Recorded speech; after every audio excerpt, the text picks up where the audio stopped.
Hi, my name is Tamer Mitwelli. I'm the director of a construction company called TM Building Group. And what I would like to talk to you about is ways of saving a lot of money before and during construction.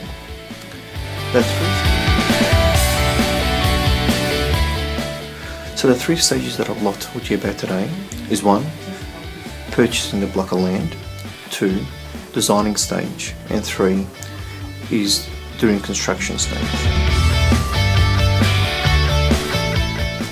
So when you purchase the block of land, the first thing that you need to be aware of is how close is the block of land to schools, for example, your primary school, your high schools, or even shopping centres or your local parks, and so on and so on. And this is important, especially a lot of the families will have children that they need to attend to schools, so they have to have some schools close by.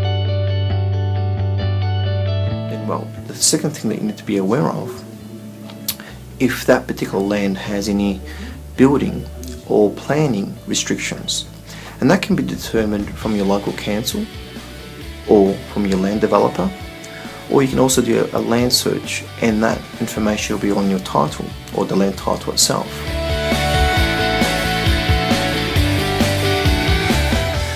We had actually a client in the past who had a double-story dwelling that she wanted to design on a block of land. However, when we actually did our research, we've actually found out that there was some restrictions and she wasn't able to design that particular double-story on that particular block of land. So we had to actually change the style completely to fit those restrictions. The other thing that you need to be aware of is actually the slope of the block. So if the block itself has a very high slope, and as an example in the past we had a client who had a 5-meter slope from the front to the back, and that caused an extra work in construction with retaining walls, in excavation with site cuts, and also with drainage work. And that was actually a total cost of almost $57,000.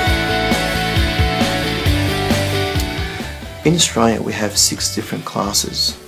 The first one is called Class A, then you got Class S, and you got Class M, and you got Class H, and you got Class E, and then you got Class P.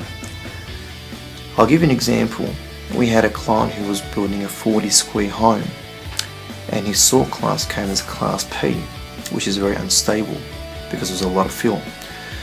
That client had to actually pay an extra $15,000 on top of what he had to pay because of the extra footing depth that we had to allow for the, as per engineering, and extra piers. So this could have been avoided if the soil class could have been a Class M or Class S, for example. So soil class is a very, very important factor, class as well. You can also determine if some rocks are actually on the land itself, and rocks is a very expensive exercise to remove from the block. The other thing that you need to also be aware of, if your block has any bushfire restrictions. It could be in a bushfire area or flooding area, and if it is, then you need to be aware of there's additional cost on that. Well, thank you very much for your time. I hope you enjoyed that, and I will talk to you next time in relation to how you can save money with your designing. Thank you very much, and have a lovely day.